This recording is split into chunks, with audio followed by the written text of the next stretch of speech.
So this video is not going to be very glamorous at all. I hope you can hear me well. The heat's on and we're having our second cold snap. So I've been out twice since I did that review on the Sims tributary waders, I believe is what they were. And both times I was out with someone, one person who's not very, who is very somewhat new to fly fishing, and another individual who is not. They've been around a while. And one thing that is a common theme that gets people to leave the water is their feet. It is very hard to maintain warmth on your lower extremities when you're standing in water that's, even if it's just ankle deep. The air temperature could be 55, 65 degrees outside, but the water temperature could be 45 to 55 degrees, and so your feet will get cold. If the air temperature is cold, for instance, about 3 or 4 weeks ago, I went out and the guides on our fly rods were freezing up because the action of moving the rod through the air was enough to create wind chill to cause ice to build up on the guides, and I actually hooked a fish and my line was frozen. I couldn't strip the line in. I had to dunk the thing in the water, pull it back up, give it a little shake, and then I could release the line. So that would give you an impression that your feet are going to get cold, your legs are going to get cold, but there are things you can do to mitigate some of that and to make your stay out fly fishing, or just even in the woods, a lot better. Keeping your feet warm while out hunting or hiking is fairly simple. Dry socks. If you are out hiking quite a bit, walking, keeping 1 or 2 pair of extra socks in your bag, just because if your feet get hot and sweaty, then if you stop for a little while, that creates the moisture that's gathered up in your boot and in your sock. Unless you have a really good pair of wicking boots or socks, then your feet are going to get cold. But in fly fishing, there's an added element to that moisture part, and that's called the water. It encapsulates your body, your leg, your ankle, your foot, and the smaller that extremity gets, smaller the capillaries and veins get, and if they're compressed already because of what you're wearing, or what you should be wearing, or what you're not wearing, will cause your feet to get colder quicker. So let's turn this camera around and let me show you what I'm talking about.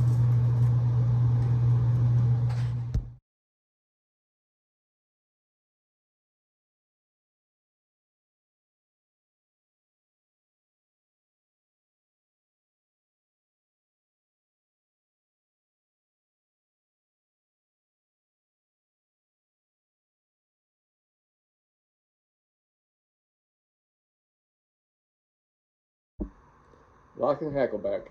All right, here's what I'm going to talk about. So, when you are heading out to the stream, typically you might be wearing something like this. This is one of my boots that I wear on a regular basis. These are all leather waterproof boot that I wear. I wear them hiking, I wear them sometimes out hunting, I wear them to and from the fly fishing areas that I'm going to, especially this time of year. It's colder out.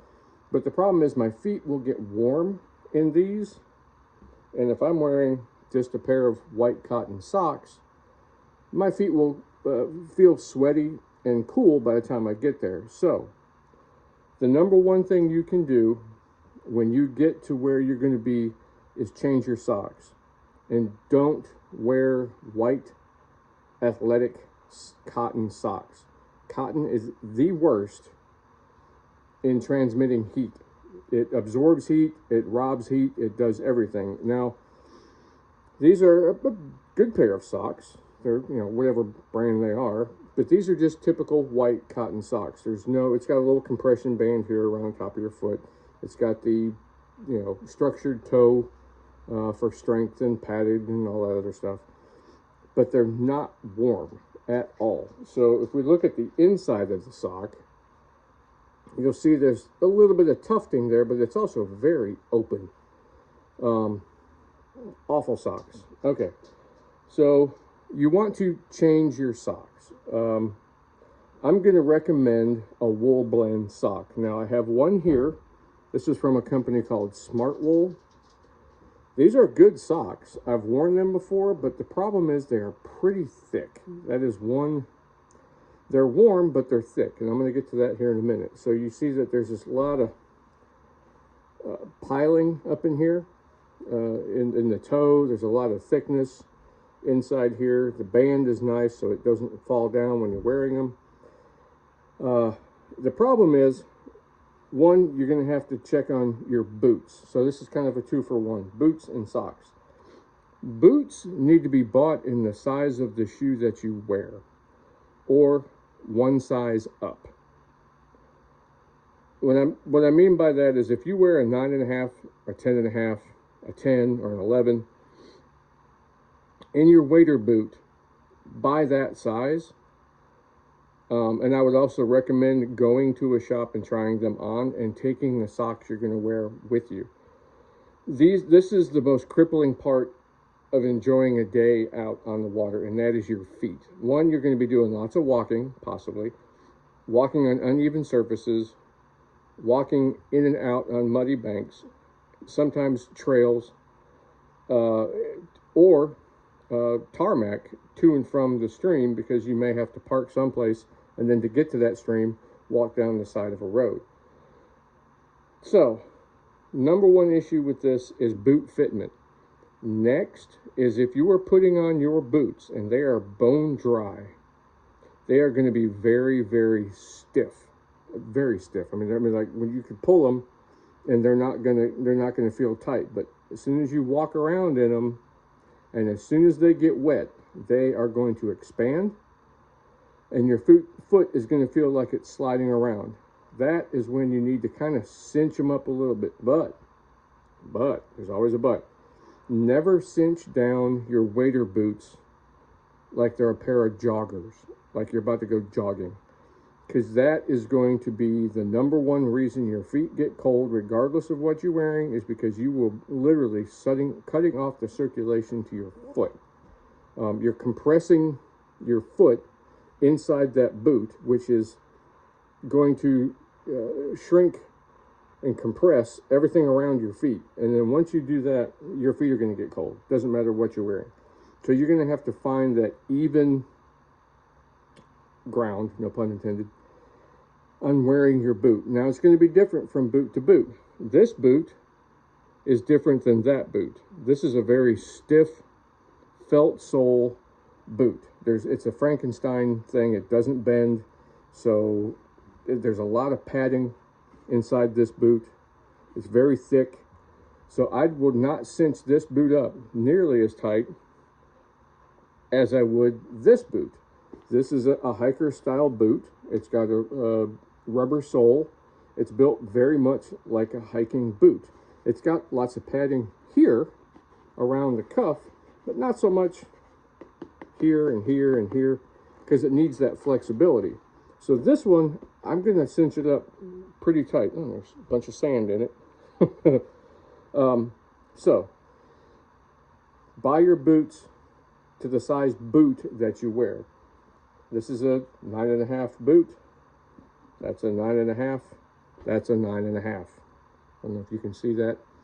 So, yes, they're going to fit the same. Now, what you put on your feet inside that boot is going to make a big difference. Cotton is a no-no, especially even if it's warm outside. Like I said, it could be 60s outside, but that water temperature still could be 48 degrees. And standing in that water for a couple hours, your feet are going to get cold. These socks are pretty good, but they're almost too thick, right? They're just a little too thick. For it's kind of like that Goldilocks thing. This porridge is too hot, this porridge is too cold, this one's just right. Now for me, I have found that this brand of sock, I was actually introduced to them by my wife, who's an avid hiker in the family. They make a sock specifically for hiking. These are made by the company called Darn Tough. They're a wool blend. They're stretchy, and believe it or not, I thought I had one of them inside out. Yeah, so this is right side out. That's what it looks like there. This is what it looks like on the inside. Not a big difference, just softer. Not a lot of air gaps. I mean, if you stretch it, it doesn't open up a lot, which is very nice. You get really good heat retention from the wool, and the fact that wool absorbs and keeps warm even when it's wet. If your foot does get a little moisture from sweat, the wool retains body heat versus getting cold. I've worn these now 3 times out on my trips, and I can say that they have, I can testify that these have made a big difference in my ability to fish out in the water longer, for the simple fact that my feet aren't getting horribly numb because I'm wearing these, or I'm not stuffing my foot into the neoprene booty with these thick socks and then into my boot. That's the other thing you have to think about, is space inside your boot is really at a premium, especially because waders with the neoprene booty at the bottom are going to take up so much real estate inside your boot. So wearing a thick sock inside the neoprene booty and then shoving that into the boot, there's only so much room in there. The other thing is, as soon as you get everything inside this boot, right, you stuff your foot in the sock, you put your socked foot inside the neoprene booty of your waders, and then inside your boot, there's a little prep work you need to do. One, loosen the boot as best you can, put your foot in it, and then wiggle everything around to get all the neoprene from the booty, your sock, everything in place. Bend your knees, bend your foot a couple times, and then do a couple of cinches on the laces, give it a tie, walk around a little bit, because the moment you get in the water, you're probably going to have to tighten them up again anyway. Sometimes you won't. The biggest complaint I have met with people fly fishing is, God, my feet are cold. God, my feet are cold. God, my feet are cold.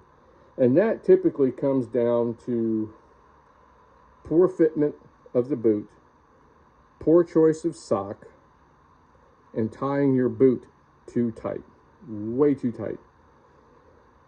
The other thing is, it's surprising how warm your feet will get if you just get out and walk around a little bit. If you do that, if you can manage it and you're dry and the ground's not muddy or whatever, untie your boots for a minute, let warm air circulate through your boot, walk around, loosen them up, let the air circulate through your boot. Your feet will actually warm up quite well. Not so much if you're wearing these cotton socks, because these are like ice packs when they get wet. But if you're wearing something similar to this, maybe even this, I would go with the thinnest, warmest sock you can find. Big, thick, heavy socks will constrict your foot just as if you overtied your boot, for the simple fact that you're shoving all that mass inside the neoprene booty and then into the boot. You just reverse engineered everything to keep your feet warm. The biggest thing you want is air gaps. If you have removed all those air gaps and everything is compressed against each other, yes, your feet are going to get cold. But if you can create air gaps to where you're standing, you're moving, your blood circulating, yes, your feet are probably going to get cold, but they're not going to get frigid. And I mean, I have stayed out in the water long enough. It doesn't matter what you were wearing, your feet are going to get cold.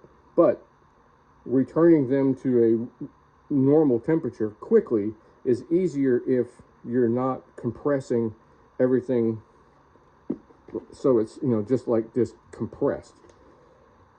So this is kind of a review of these socks, these Darn Tough socks. They are a wool nylon blend, which we know that man-made materials such as fleece is very warm. It almost has the same consistency as wool, except for when it gets wet.